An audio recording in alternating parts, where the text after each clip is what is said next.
What's the Rose of Sharon? Oh, I'm glad you asked. It's Jesus, okay?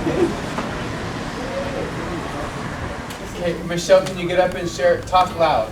We had a really great conversation. There was this one lady named Tink that I had met months ago on an outreach, and I would think about her and pray for her once in a while, and I was hoping that someday I'd meet her again. I did, and I called her name, and she remembered me too, and I thought that was really cool. And she said, have you met my husband Andy? So we got to meet him, and somebody else was already sitting with him, and talking. I don't know exactly what they're saying. They're a little distance away. And Brittany and I sat down on the sidewalk with them, and we talked for about an hour with them.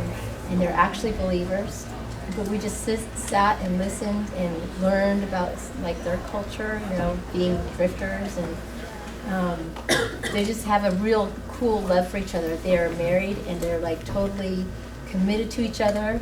And Brittany was saying that's something that we don't see very often.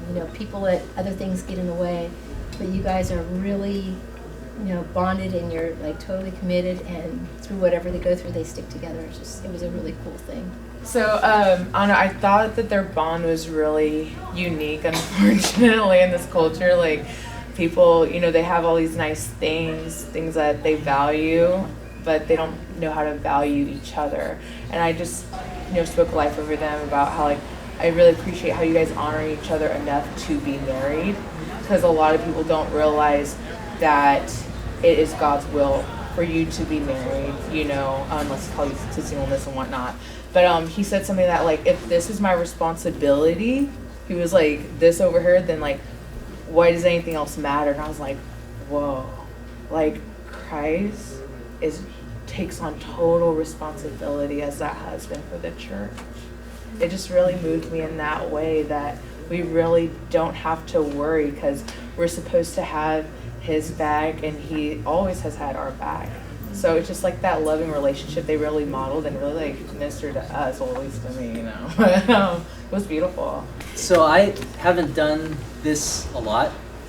This is one of the first times that I've actually gone out, but I really feel like God has been telling me that you got to learn how to evangelize. You got to learn how to share the gospel, and so I was really excited about tonight. I actually got to interact with 3 different people. Pretty good conversations. I got to pray for them. I got to pray for their friends, and I got to share the gospel. Honestly, it's the first. I've prayed for other people, doing these kind of outreaches before, but I've never prayed really sharing the gospel. That Jesus died for you. He's alive. He rose again, and he wants to save you. He wants to love you. And so it was just a really awesome experience, just being able to share the gospel with people and pray for them. So that's amazing. Yeah. Woo! Let's hear it. And he was pretty out of it. So we had a good conversation. We invited him to the barbecue, and he got hit cards already. And I saw his illness, and I asked if we could pray for him. He said, sure. So we prayed for him. That's about it. But we had a good conversation. And in fact, we gave a first rose, and then like you said, the embrace. But yeah, he was. That was pretty much it. So his heart was pretty receptive, but I didn't get to that part about Jesus. But just to share the love of God was pretty cool. Yeah.